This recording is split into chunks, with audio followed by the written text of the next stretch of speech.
During that long night, helplessly watching the patient struggle for life, as her blood became darker, the idea naturally occurred to me that if it were possible to remove continuously some of the blue blood, put oxygen into that blood, and then inject continuously the now red blood back into the patient's arteries,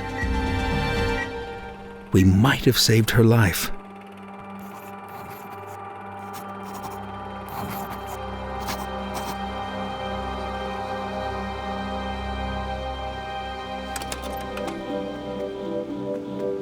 Looking at Gibbon's challenge in the early days of heart-lung machines, we've come a long way.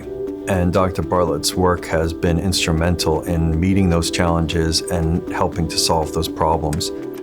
Dr. Bartlett was developing ECMO, studying ECMO, understanding ECMO, studying organ transplant, studying what happens to organs after death, well before others even saw these as problems that should be solved. And you fast forward 35 years later, and you see the kinds of research that's going on today and the kind of therapies that are used in the hospital.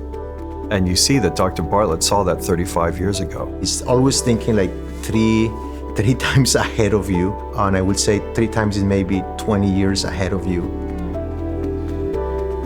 He's incredible. Like, he was this figure. Even before I met him, it was like, Dr. B, like, Dr. B's coming today. It's an honor to like be able to see him and walk in the hallways. It's like everyone like goes to the side and is like, oh my gosh, Dr. B, what can I do for you?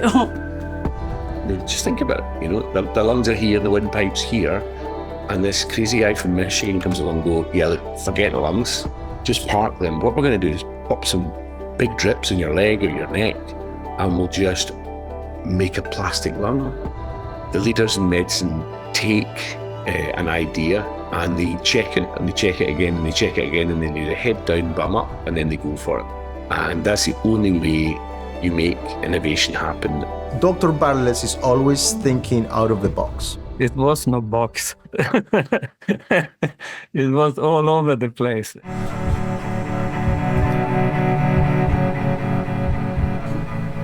One thing that I remember about my work with Dr. Bartlett is how he encouraged innovation. He was very supportive of forward thinking.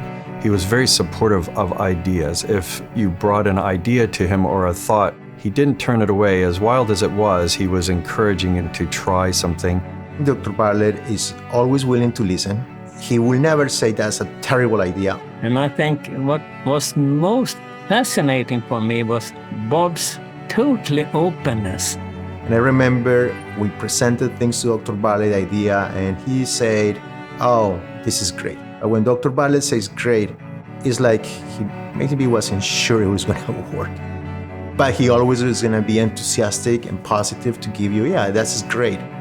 When we presented the results the first time, then he said, oh, this is fantastic. The fantastic is when you're really doing good and things the right way. He always same answer. It's fantastic. You can tell a real love of what he does. That I think for him, again, I can't speak for him, but I think for him is why he has no ego. The gratification I think he gets is seeing all the impact of his work. You know, he fully understands what his impact is, and because of that, doesn't need the kudos that some other egos might require. For me, watching him and running my ideas past him, sometimes going, I've got this wacky idea, can I run it past you? The selfless way he interacts, to have the ability, but also the humility. Ability and humility, that sums it up.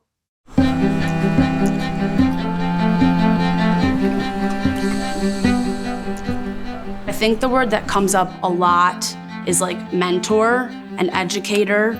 For 35 years, he's had a whole line of people coming in as surgical residents, as biomedical engineers, as pre-med students, always welcoming people in, always looking for opportunities to grow their education. I think there is a type of culture in our lab that involves wanting to help people learn, rooting back to like his teaching style. Spirit, lots of spirit in the lab. There is a large number of people who really credit and point back to the laboratory. And I have, in my professional career, run into physicians time after time who said, oh, I spent a summer in Dr. Bartlett's laboratory. I was a research fellow in Dr. Bartlett's laboratory. I was his surgical resident. And that lineage of people now out doing great things in medicine, but they point back to that time in Dr. Bartlett's laboratory. I think I was the type of kid who genuinely believed I could accomplish anything. Then life happens, you grow up, and maybe you don't think that's true. And what was really inspiring was joining lab and having that limitless sense of achievement exist within me again, seeing our accomplishments in lab every day. This was probably the most fascinating time in my life. And it was like 5-6 months. And it's still deep in my heart. He has mentored students, surgeons, intensivists from all over the world, and I think the success of them is what is really gratifying for him. ELSO has blossomed into a truly global organization. There are 4 regional chapters, and the amount of energy, if you get on these calls with people in the Gulf states or in Western Europe or in Australia or in Latin America, the energy that these people have and what they want to contribute to the organization is astonishing. Everybody feels part of a wider team. It's marvelous to be part of. We were on vacation and Jay got sick. We weren't sure what it was. And when we got back, we went to the emergency room and he was diagnosed with what was called impressive pneumonia. He was in the ER, but then immediately taken to the ICU. After about 2 weeks in the ICU, he developed ARDS. And as a result, the doctors thought that he needed ECMO in order to survive. And he was on ECMO for 10 days, which saved his life. Jay, for many of them, and the nurses too, was a miracle. Like the fact that he got better and could walk into the ICU months later and say hi to everybody blew people's minds at that time.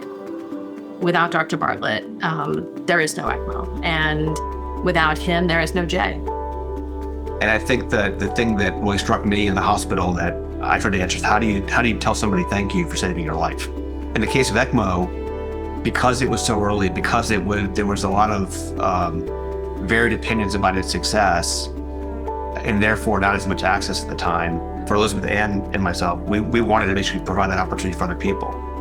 Whether that be talking to other patients that were considering ECMO at the hospital, we actually talked to patients at the hospital, funding, in the early days. That was our way of actually providing that opportunity for other people. You can say thank you all you want, but the real way to thank these caregivers is to provide that opportunity for other folks and allow them to have the same chance, or maybe a better chance than I had. Bob has achieved an amazing amount with what he's done, but a true leader creates leaders. And he's created numerous leaders, not just the medics, not just the scientists, not just the respiratory therapists at Allied Health, but this whole army of people committed to the cause. How brilliant he is with his inventions, the fact that he's created 20,000 other people means that his legacy will live way after that brilliant singing voice departs. So we've got a number of different tunes here, so we'll start with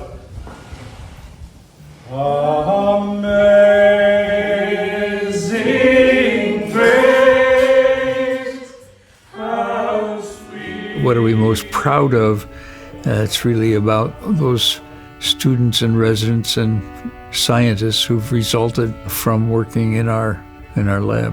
And I'll get a letter about every week from a student who was in the lab 10 years before, 12 years before, now is doing something valuable in medicine or perhaps in biomedical research. So that's the rewarding part.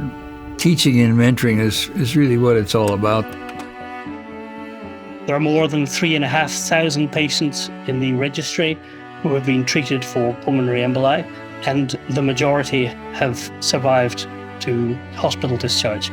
So I think we can say that Dr. Gibbons' challenge is fulfilled.